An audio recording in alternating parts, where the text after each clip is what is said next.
Good evening. This is CTV News for Wednesday, September 5th. I'm Sonia Shrivastava. Thank you for joining us.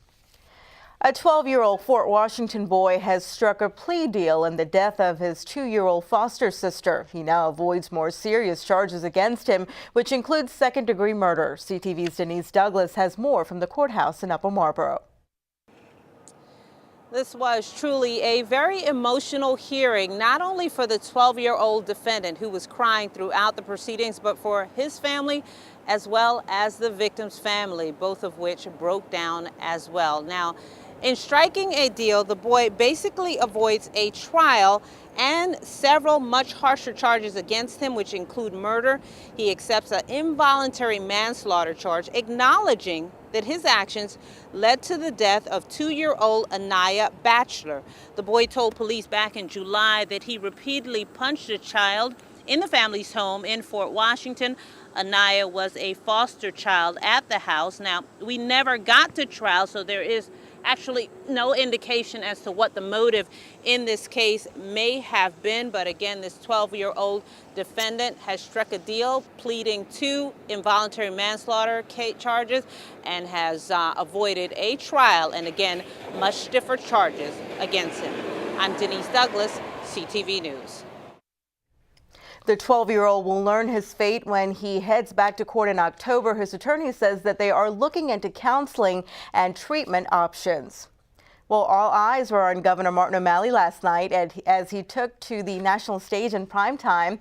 O'Malley addressed the Democratic National Convention in Charlotte, vowing his support for President Obama. Obama is moving America forward, not back, by making college more affordable for millions of middle-class families. President Obama is moving America forward, not back, by securing the guarantee of Medicare for our seniors. President Obama is moving America forward, not back. Well, as you just heard, Martin O'Malley, and also last night keynote speaker San Antonio Mayor Julian Castro, who spoke at the DNC convention as well. Tonight, President Bill Clinton will take the stage. One Maryland delegate who is in Charlotte says there is only one thing he likes better than politics, and that's some good barbecue. Josh Fenrick with the Capitol News Service has this report from convention headquarters. He's a Vietnam War veteran and original member of Baltimore for Obama, and for the first time ever, a Maryland state delegate. Forward, not back. His name is Herbert Graves. He's passionate about his politics, especially Barack Obama. This is sweet potato pie in North Carolina. But on this day, he's also on the hunt for some good Carolina barbecue, and that brought him to this local restaurant where he told us about his support of Obama since his speech at the 2004 convention. If he decided to do anything at all from that point on that I could help him with, I would. At that point, I leaped on the bandwagon. Graves was there at the first Baltimore for Obama meeting. He says he was surprised to be one of just 2 African Americans in the room and discovered early the struggles of working on a campaign. You get spat on, cussed out, like I say, regular, door slammed in your face, okay?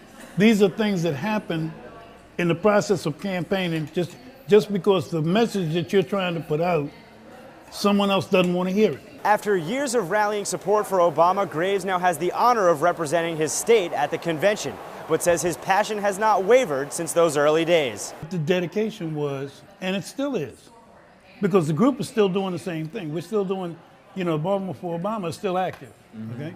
And these folks are doing the same thing today. Everybody's still involved. Josh Fendrick, CNS TV at the Democratic National Convention in Charlotte. And 3 Marylanders are scheduled to speak tonight before President Clinton takes the stage, and they are Senator Barbara Mikulski, Minority Whip Steny Hoyer, and Congressman Chris Van Hollen. Well, Penn National Gaming says it will fight to defeat the state's gambling expansion plan. The Washington Post reports the company has already spent more than $5 million. MGM Resorts, who wants to run a Vegas-style casino at National Harbor, has also poured in around $2 million to a group supporting the General Assembly's plan. County residents will have the opportunity to vote on Question 7 in November.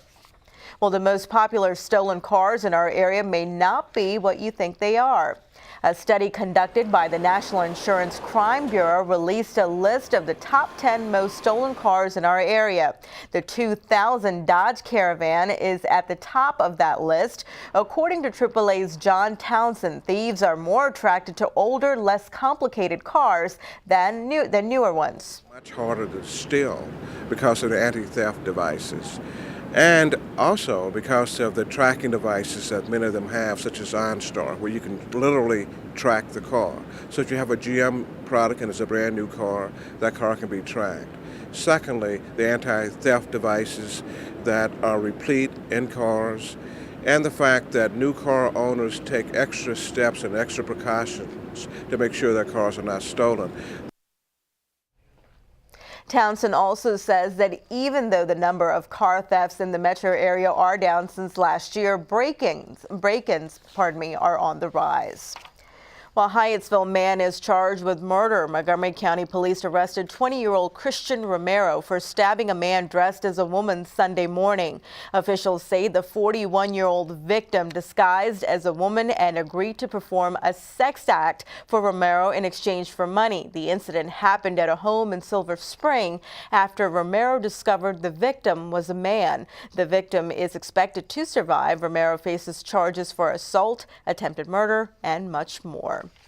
You're watching CTV News. I'm Sonia Shrivastava.